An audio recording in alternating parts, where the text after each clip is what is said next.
ॐ मङ्गलं भगवान् विष्णु मङ्गलं गरुडाध्वज मङ्गलं पुण्डरीकाक्ष मङ्गलाय तनो हरि सच्चिदानन्दरूपाय विश्वोत्पत्त्यादिहेतवे तापत्रय विनाशाय श्रीकृष्णाय वयं नुमः।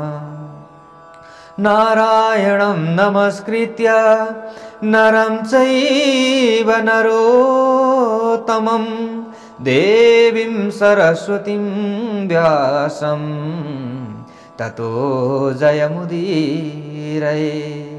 ओम नमो भगवते वासुदेवाय। जय श्री हरि, जय श्री राधे। आदरणीय धर्मानुरागी सज्जन वृन्दहरू, भक्त वृन्दहरू, अति पावन महत्व र महिमाले युक्त भएको कार्तिकको महात्म्य हामीले श्रवण गर्ने अवसर प्राप्त गरिरहेका छौं। हामीले महत्वपूर्ण भगवानका गुणानुवाद आदिलाई श्रवण गर्नका लागि, विभिन्न कथा महात्म्य आदिलाई श्रवण गर्नका लागि कुनै पनि हामीले कामहरू बिताएर कतै टाढा गएर कथा श्रवण गर्नु परिरहेको छैन। हामीले घरमै विभिन्न माध्यमद्वारा कथा भगवानका गुणानुवाद आदिलाई श्रवण गर्ने मौका प्राप्त गरिरहेका छौं। अझ हामीलाई त यति सहज भएको छ कि यसलाई हामीले जुन सहजता प्राप्ति गरेका छौं र यो विभिन्न माध्यम आदि प्राप्त गरेका छौं, यसलाई हामीले सही सदुपयोग गरियो भने अवश्य पनि हाम्रो कल्याण हुन्छ। कहाँ कसले कथा भन्देलान् र कहाँ कथा लाग्ला भनेर हामीले दौडनु परेन। हेर्नुहोस् त, हामीले कथा सुन्दै सुन्दै विभिन्न घरका गृह कार्यहरू पनि गर्न सक्दछौं। यस्तो राम्रो अवसर हामीलाई कहाँ मिल्छ र? हो सज्जन वृन्दहरू, भगवानका गुणानुवाद आदिद्वारा नै हामीलाई केही न केही राम्रो हुन्छ। हामीलाई सुख र शान्ति पनि मिल्छ, आनन्दको महसुस हुन्छ। विभिन्न तनाव आदिलाई हामीले कमी गर्न सक्दछौं। बिहान बेलुका अवश्य पनि हामीले भगवानका गुणानुवाद आदिलाई श्रवण गरियो भने हामीमा भएका विभिन्न नकारात्मक विकारहरू हटेर जान्छ। हामीमा भएका षड शत्रुहरूलाई हामीले कन्ट्रोल गर्न सक्दछौं। काम, क्रोध, लोभ, मोह, मद, मात्सर्य, यी षड शत्रुहरूलाई जो व्यक्तिले कन्ट्रोल गर्न सक्दछन्, यसलाई जो व्यक्तिहरूले नियन्त्रण गर्न सक्दछन्, केही कमी गर्न सक्दछन् भने उनीहरूले हरेक क्षेत्रहरूमा अवश्य पनि प्रगति गर्न सक्छन्, अगाडि बढ्न सक्छन्। र हामीले विशेष यो बुझ्नु पर्दछ आदरणीय सज्जन एवं भक्तवृन्दहरू, धेरै हामी कन्जुस पनि बन्नु हुँदैन। हामीले दान गर्ने ठाउँमा दान गर्नुपर्दछ, कसैलाई दिने ठाउँमा दिनुपर्दछ। एउटा सानो दृष्टान्त म हजुरहरूलाई श्रवण गराउँदैछु। ज्यास स्मरण आइहाल्यो कि हामीले धेरै लोभ गरियो भने नि, लोभले लाभ, लाभले विलाप हामीलाई गर्ने बनाउँछ। त्यसैले हामीले ज्यादा कन्जुस बन्नु हुँदैन, ज्यादा हामीले लोभी बन्नु हुँदैन भन्ने एउटा सानो दृष्टान्त हजुरका समक्षमा म राख्न चाहन्छु, जसको श्रवणद्वारा अवश्य पनि केही न केही हामीलाई सिक्न मिल्छ। एकजना सिकारी रहेछन्। सिकारीले चाहिँ आफ्ना घर परिवार आदिको भरण पोषण शिकार गरेरै गर्दा रहेछन्। अब एक दिन उनले आज पनि म शिकार खेल्न जानु पर्यो वनतिर भनेर शिकार गर्नका लागि धनुष लिएछन्। आज अलिकति गतिलो धनुष बनाएका रहेछन् नयाँ, र त्यो धनुष बोकेर उनी वनतिर गए। वनतिर जाँदै थिए एउटा सानो सानो मृग उनले देखेछन्। सानो सानो मृगलाई बाण ताक्न खोजिरहेका थिए। अलिक परतिर अझै उनले ठुलो खालको मृग देखे। अझै जुन त्यो सानो थियो त्योभन्दा अझै ठुलो देखे। अब त्यो सानोलाई उनले छोडिदिए। यो सानोमा के आसक्ति गर्नु, अर्को झन् ठुलो भेटिहाल्यो नि भनेर अब त्यो हरिणलाई खेलाउँदै अगाडि बढेछन्। त्यो हरिण भन्दा अझै गतिलो, पोटिलो, एकदमै बलियो हरिण अर्को उनले भेटाए, मृग भेटाए। अब यसलाई पनि के मार्नु हो भनेर त्यो जुनलाई खेदाउँदै थिए त्यसलाई पनि छोडेर त्यो अर्को मृगलाई खेदाउन थालेछन्। हेर्नुहोस् है, लोभ। अब उनले जसोतसो गरेर भए पनि बाण हाने मृगलाई, हरिणलाई लागिसकेपछि हरिण ढल्यो। हतार ती सिकारी गए, हतार अगाडि बढेका, ठिक्क पछाडि मात्रै पुगेका थिए, यसो छोएका मात्रै थिए, लातले धड्यामसँग सिकारीलाई त्यो मृगले दिएछ। छटपटाइरहेको थियो नि त, भक्लकै ढलेर छटपटाउँदै लातले भड्याङ्गे लागेको मर्मस्थानमा लागेछ। सिकारी पुक्लुक्कै त्यहीँनिर ढले, उनको मृत्यु भयो। अब यी सिकारीले पनि त्यो सानो मृगलाई खेदाएका भए पनि त हुन्थ्यो होला नि, तर उनलाई ठुलै चाहियो। अब अझै सुन्दैछौँ है अगाडि, त्यही वनमा एउटा स्याल बस्दो रहेछ। स्याल चाहिँ अत्यन्त लोभी कन्जुस रहेछ कि एकदमै कन्जुस रहेछ। अब उसले चाहिँ थोरै केही प्राप्त गरिहाल्यो, केही शिकारहरू प्राप्त गरिहाल्यो भने पनि त्यसलाई चाहिँ धेरै दिन पुर्याएर खाँदो रहेछ र शरीर पनि कमजोर भइसकेको थियो, चाउरिसकेको थियो, दुब्लो स्याल रहेछ। आज पनि ऊ पनि शिकारको खोजीमा निक्लियो। केही मरेको भेटिहालिन्छ कि भनेर निक्लिँदै थियो। निक्लिँदै ठ्याक्कै जो शिकारी मरिरहेका थिए र जो मृग पनि छटपटाइरहेको थियो, मर्नका लागि मरणासन्न परिरहेको थियो, त्यहीँनिर त्यो स्याल पुग्यो। स्याल पुगिसकेपछि उसले विचार गर्यो, ओहो आज त गतिलै खानेकुरा भेटाइयो, कहाँ एक दिनको लागि मात्रै हो र, अब त मलाई 2-3 महिना नै पुग्ने भयो। अब यो मान्छे खान म अगाडि बढ्नु पर्यो भनेर मान्छे खानका लागि अगाडि बढेछ। त्यो स्याल नि मान्छे खानका लागि विचार गरेको होइन, यसलाई त खानु हुँदैन, यो त मलाई 2 महिनाका लागि पुग्छ, अब म यो मृग खान्छु पहिले भनेर अगाडि बढ्दै थियो। मृग त मरिसकेको थिएन।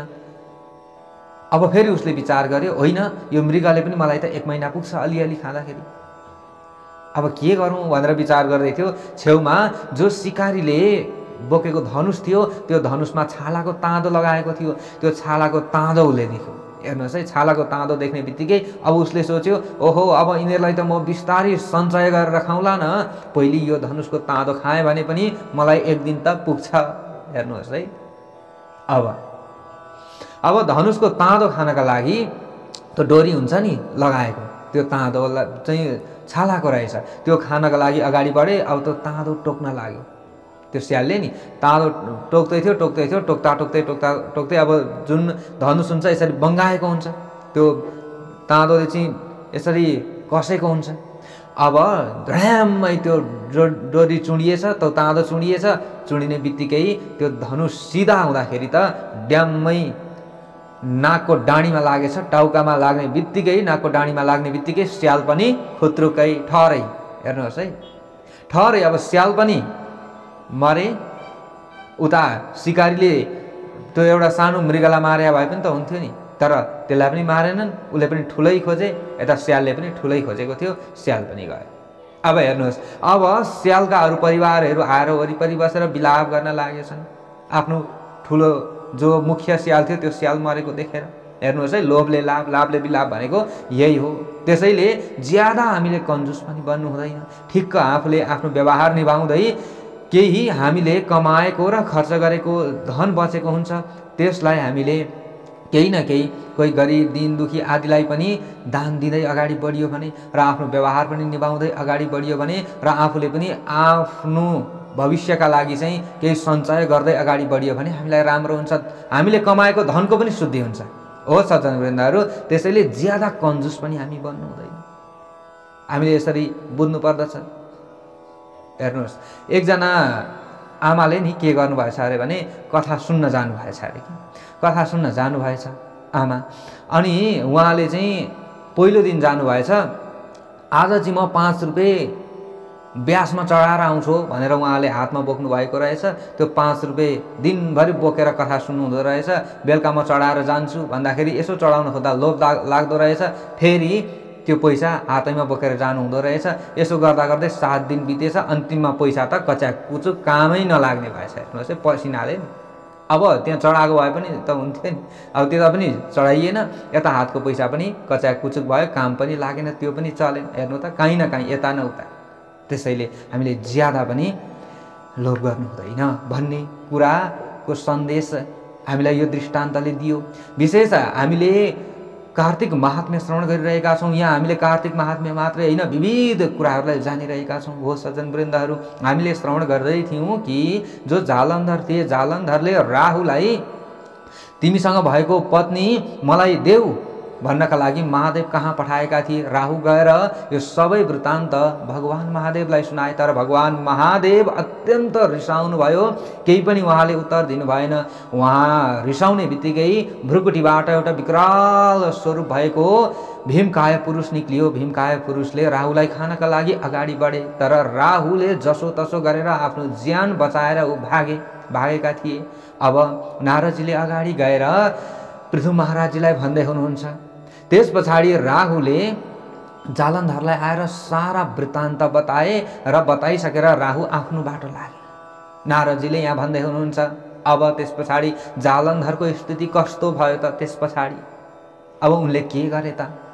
जलन्धर स्तुत श्रुत्वा कोपाकुलित विग्रह निर्जगामासु दैत्यानां कोटिभिः परिवारितः। अब जालन्धरले जो राहुले भनेका कुराहरू सुने, शिवजी त अत्यन्त रिसाउनु भयो मेरो कुरालाई सुनेर। उहाँले केही प्रत्युत्तर दिनु भएन, तर मलाई झन्डै उहाँबाट उत्पन्न भएको त्यो पुरुषले खान लागेको थियो, मैले त ज्यान बचाएँ भनेर भनेको सुनेपछि अत्यन्त क्रोधित भएका यी जालन्धरले अब 100 करोडौं दैत्यहरूलाई भेला पारेछन् र अब म शिवजीलाई छोड्दिनँ भनेर युद्धका लागि ऊ वेगले अगाडि बढ्न लागेछन्। वो जालन्धर अगाडि बढ्न लागे। अगाडि बढ्दै थिए, बढ्दा बढ्दै अघि राहुले जो सन्देश सुनाएर आफ्नो बाटो लागेका थिए, शुक्राचार्य गुरुसँग राहुले भेटेछन् र राहु र शुक्राचार्य गुरु फेरि जालन्धरकै घरतर्फ, जालन्धरकै दरबारतर्फ फर्केर आउँदै हुनुहुँदो रहेछ। त्यही समयमा जालन्धर त अब युद्ध गर्नका लागि वेगले अगाडि बढिरहेका थिए। ठ्याक्कै गुरुलाई अगाडि देख्ने बित्तिकै, राहुलाई देख्ने बित्तिकै झल्यास भए। एकदमै रिसले ऊ आतुर भएका थिए कि कतिखेर महादेवलाई भेट्न सकिन्छ र युद्ध गरौँ भनेर अगाडि बढिरहेका थिए। ठ्याक्कै उभिने बित्तिकै त शिरमा लगाएको जुन मुकुट थियो, यो मुकुट त धड्याम्म भुइँमा खसेछ जालन्धरको। हेर्नुहोस्, हामीलाई नराम्रो हुनु छ भने हामीलाई कहीँ न कहीँबाट केही न केही सङ्केत प्राप्त भइरहेको हुन्छ। चाहे हामीलाई सपनामा होस्, चाहे विपनामा होस्, विपनामा पनि हामीलाई केही न केही सङ्केत प्राप्त हुन सक्दछ भने सपनामा पनि केही न केही सङ्केत हामीलाई प्राप्त भइरहेको हुनसक्छ। त्यसलाई अनुभव नगर्नु, त्यसलाई वास्ता नगर्नु त्यो हाम्रो कमजोरी होला अथवा त्यो आफ्नो बानी होला, तर पनि केही न केही हामीलाई सङ्केत चाहिँ मिलेको हुन्छ। अब हेर्नुहोस्, सुरुमै युद्धमा अगाडि बढ्दै शिरको मुकुट भुइँमा खस्यो। शुक्राचार्य गुरुले सम्झाउनु भयो, ए तिमी अब युद्धका लागि अगाडि नबढ भनेर भन्नुभयो। तर जालन्धर मानेन। रिसले एकदम आवेगले अगाडि बढेका जालन्धर अलिकति अगाडि पुग्दा फेरि चिप्लिएर लडेछन्। हेर्नुहोस् है, अगाडि हामी कहीँ यात्राका लागि निस्कँदै गर्दा धेरैचोटि ठेस लाग्यो भने नि खुट्टा ढुङ्गामा अथवा कहीँ ठोक्कै गरौँ भने पनि त्यो यात्रा पूर्ण सफल बन्दैन भनेर यसरी भनिन्छ। त्यस्तै अब यी पनि अगाडि बढ्दाखेरि चिप्लिएर लडेछन्। एकचोटि अब शिरको मुकुट खस्यो, 2 चोटि त भइसक्यो। अब त्यस पछाडि फेरि उनले प्रतिशोधको अझै ज्वाला उनमा दन्केका कारणले गर्दा म युद्ध गर्छु भन्ने हिसाबले अगाडि बढेछन्। शुक्राचार्य गुरुलाई पनि हिँड्नुहोस् मसँग, म युद्ध गर्छु भनेर साथमा लिएर अब अगाडि बढे। 100 करोडौं दैत्य सेनाहरूका साथमा अगाडि बढे। आकाशमा विमानहरूले ढाकिन लागे अरे दैत्यहरूको। यसरी विमानमा नि पुरै अगाडि बढिरहेका थिए। अब वर्षाकालमा बादलले जब यसरी आकाश ढाक्दछ, त्यसरी नै जो दैत्यहरूका विमानहरू थिए, यी विमानहरूले पनि आकाश ढाक्न लाग्यो अरे। यस्तो देखेर देवताहरू अत्यन्त डराएछन्। देवताहरू अतार अतार गएछन् र गएर भगवान महादेवका अगाडि गएर बिन्ती गर्न लागे। न जानासि कथं स्वामिन् देवापत्तिमिमां विभो तदस्मद् रक्षणार्थाय जहि सागर नन्दनम। देवताहरूले अगाडि गएर उनी देवादिदेव महादेवलाई भन्न लागेछन्, हे स्वामिन्, के हजुर हाम्रो विपत्तिलाई जान्नुहुन्न? अतएव हे प्रभु, हाम्रो रक्षा अब हजुरले गर्नुहोस्। सागर नन्दन जलन्धर फेरि युद्ध गर्नका लागि आइरहेका छन्, उनलाई हजुरले मार्नुहोस्। नारदजी अगाडि गएर भन्नुहुन्छ, के भन्नुहुन्छ त?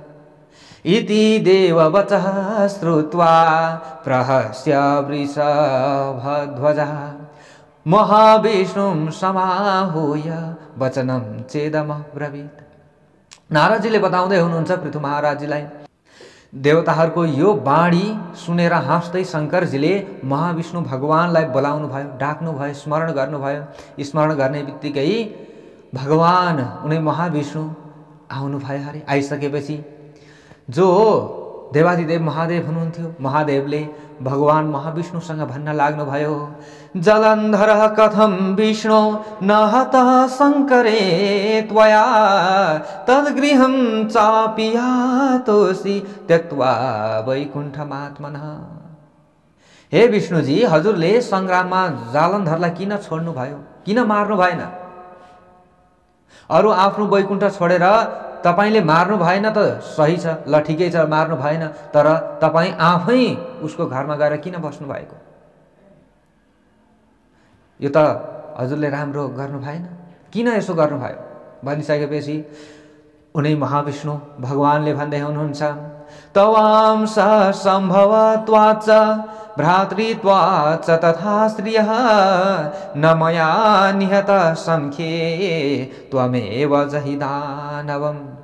उहाँले भन्नुहुन्छ, हजुरको अंशबाट उत्पन्न भएको जो जालन्धर रहेको छ ऊ मेरो पत्नी लक्ष्मीको भाइ पनि हो, त्यसैले उसलाई मार्न मैले योग्य ठानिन। यो मर्न योग्य त तपाईको हातबाट नै रहेको छ, तपाईले नै मार्नु पर्दछ, म मार्दिन, किनकि मेरो पत्नीको भाइ हो, त्यसैले तपाईले मार्नु पर्दछ। भनिसकेपछि अगाडि गएर जो महादेव हुनुहुन्छ, महादेवजीले भन्नुभयो, नायमेभिर्महातेजः शस्त्रास्त्रैर्वध्यते मया देवैः सह स्वतेजुंसां शस्त्रारथे दियतां मम। महादेवजीले भन्नुभयो, मद्वारा अति प्रतापी जुन जालन्धर रहेको छ, यो जालन्धर मसँग भएको शस्त्र अस्त्रद्वारा मर्नेवाला छैन, त्यसैले अब हजुरहरूसँग जो तेज रहेको छ, हजुरसँग जो तेज छ र देवताहरूसँग जो तेज रहेको छ, यो तेजलाई म ग्रहण गर्न चाहन्छु। मलाई हजुरहरूसँग भएको तेज दिनुहोस्, जसबाट म अस्त्र बनाउनेछु, जुन अस्त्रबाट मात्रै जालन्धरको मृत्यु हुनेछ भनेर यसरी महादेवजीले भनिसकेपछि अगाडि गएर नारदजीले भन्नुहुन्छ पृथु महाराजजीलाई। महादेवको यस्तो वाक्य सुनिसकेपछि सम्पूर्ण देवताहरूले र भगवान विष्णुजीले आफूसँग भएको जो तेज थियो यो तेज एकै ठाउँ मिलाउनु भयो अरे र भगवान शङ्करजीलाई प्रदान गर्नुभयो अरे। एकत्रित भएको तेजबाट उनी शङ्करजीले देदीप्यमान भयानक एउटा सुदर्शन चक्र नामक ज्वालामालाले युक्त शस्त्र बनाउनु भयो र बचेको जो तेज रहेको थियो, बचेको तेजबाट शेषबाट इन्द्रजीले वज्र बनाउनु भयो। अब करोडौं हात्ती घोडा रथ र पैदल सेनाले युक्त भएर त्यही समयमा जलन्धर कैलाशमा आउँदै गरेको भगवान भोले बाबाले देख्नुभयो। हेर्नुहोस्, उहाँले अस्त्र पनि बनाइसक्नुभयो। अस्त्र बनाइसकेपछि त्यतिखेरै जालन्धर पनि कयौं सेनाहरूका साथमा कैलाशको नजिकमा आइपुगिसकेपछि त्यसलाई देखेर देवताहरू जसरी अलक्षित भएका थिए त्यसै गरी अलक्षित त्यहाँबाट हिँडिहाले अरे। देवताहरू त अब डराएका थिए। जालन्धरसँग देवताहरू भागे हरे। शिवका गण त्यसै समयमा शीघ्रतापूर्वक संग्राम गर्नका लागि आतुर भए हरे र युद्ध भूमिमा आए। शिवजीका गणहरू अजय, नन्दी, गणेश तथा स्वामी कार्तिकेय आदि गणहरू भगवान शिवजीको आज्ञा अनुसार कैलाश पर्वतबाट झटपट युद्धका लागि आइहाले अरे। आएर कैलाशको नजिकै उपत्यकामा महादेवजीका गण तथा यता जालन्धरका गणहरू बीचमा घमासान युद्ध सुरु भयो। अब हेर्नुहोस्, अब घमासान युद्ध, योद्धाहरूलाई प्रसन्न गर्नेवाला भेरी, मृदङ्ग, मादल आदि भयो। शङ्खहरूको शब्द त्यहाँ सुनिन थाल्यो। यस्तो भयानक युद्ध हुन सुरु भयो। शक्ति, तोमर, बाण, मुसल, प्रास, पट्टिसहरूका साथमा विविध युद्ध, विविध शस्त्र अस्त्रका साथमा त्यहाँनिर युद्ध सुरु भयो। शक्ति, तोमर, बाण, मुसल, जोसँग पटिसहरू थियो, पासहरू थियो, आफूसँग जे जे अस्त्र थियो, यो अस्त्रहरूका साथमा त्यहाँ युद्ध एकदमै मचिन थाल्यो अरे। अब यसरी युद्ध भइरहेको थियो। भूमिमा मरेका हात्ती, घोडा तथा रथहरू यस्तो देखिएका थिए अरे कि मानव वज्रद्वारा खण्डित पर्वत शिखरका टुक्राहरू भूमिमा यसरी लडिरहेका छन् जस्तो देखिँदै थियो अरे। हात्तीका टाउकाहरू, घोडाका टाउकाहरूले त्यस्तो देखिन थाल्यो अरे। हेर्नुहोस् है, शिवका गणहरूले युद्धमा मरेका दैत्यहरूलाई शुक्राचार्य गुरुले सञ्जीवनी विद्याद्वारा बचाएको देखेर, बारम्बार जीवित भएको देखेर अत्यन्त रुष्ट भएर अझ युद्धका लागि आतुर भएर लड्न लागे अरे। शुक्राचार्य गुरुले जति दैत्यहरू मर्थे आफूसँग भएको जुन मृत सञ्जीवनी विद्या थियो त्यसद्वारा बचाएको बचाइ गर्न थाल्नु भयो। यसरी बचाएको बचाइ गर्न थालिसकेपछि एकदमै व्याकुल भएका शिवजीका गणहरू भगवान शङ्करजीका अगाडि गएर सबै उनीहरू निन्याउरो अनुहार लगाएर भगवान शिवजीलाई सारा वृत्तान्तहरू उनीहरूले सुनाउन लागे। त्यस पछाडि महादेवजीको मुखबाट ताल वृक्षको समान, जङ्घा गुफाको समान मुख भएको, अत्यन्त विकराल आकृति भएको एकजना भीषण कृत्या उत्पन्न भइन्। भगवानको क्रोधबाट फेरि जो महादेवको क्रोधबाट अत्यन्त विकराल कृत्या उत्पन्न भइसकेपछि अब ती कृत्या दैत्यहरूलाई खानका लागि अगाडि बढ्न लागिन् र शुक्राचार्य गुरुलाई आफ्नो नियन्त्रणमा राखेर आकाशतिर अन्तर्ध्यान भइन् अरे ती कृत्या जो भगवान महादेवबाट उत्पन्न भएकी थिइन्। शुक्राचार्य गुरुले त अब दैत्यहरूलाई बचाएको बचाइ गर्न लाग्नुभयो। यस्तो भइसकेपछि कृत्याले शुक्राचार्य गुरुलाई नै उठाएर आकाशतिर गएर अन्तर्ध्यान भइन् अरे। यति भइसकेपछि अब भगवान शिवजीका जति पनि गण थिए यी गणहरूले जालन्धरका सेनाहरूलाई मार्न लागे अरे, तितर बितर बनाउन लागे अरे। हेर्नुहोस्, घमासान युद्ध भइरहेको छ। अब त्यहाँ पराक्रमी योद्धाहरू रहेका छन्। अब रुद्र गणको डरले भाग्न थाले अरे दैत्य सेनाहरू भाग्न लागेको देखेर शुम्भ निशुम्भ आदि गरिएका महाबली कालनेमी जो राक्षसहरू दैत्यहरू थिए यिनीहरूले अझ आफ्नो पराक्रम देखाउन थाले अरे। अब यी तीनैजनाले मात्रै भए पनि भगवान शिवजीका गणहरूसँग युद्ध गर्न लागे अरे। वर्षाकालीन मेघहरूको समान बाणहरूको वर्षा गर्दै शिवजीको बलवान सेनाहरूलाई रोक्न थाले अरे। अब त्यस पछाडि यसरी भयङ्कर युद्ध भइरहेको थियो। अब जो शुम्भ निशुम्भ कालनेमी आदि गरेका दैत्यहरू थिए यिनीहरूको बाणलाई सहन गर्न नसकेर भगवान देवादिदेव महादेवका जो गणहरू थिए यिनीहरू छिन्न भिन्न हुन लागे अरे। रुद्र गणहरू सङ्ग्राम भूमिलाई छाडेर भाग्न लागे अरे। सबै आफ्नो ज्यान प्यारो छ, अब भागौँ सबैजना भनेर उनीहरूले आफ्नो ज्यान बचाउँदै भाग्न लागे अरे।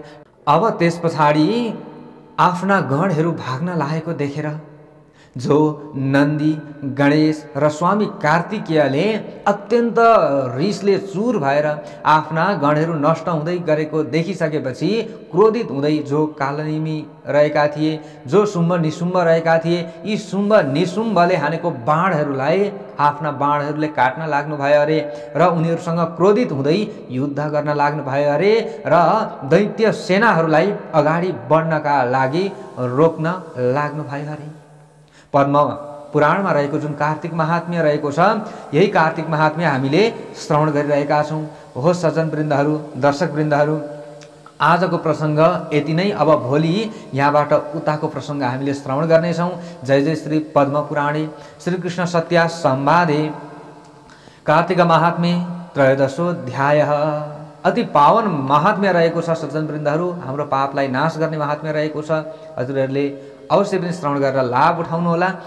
आजको भागबाट मलाई बिदा दिनुहोस्। सबैको दिन शुभ रहोस्, मङ्गलमय रहोस्। जय श्री हरि, जय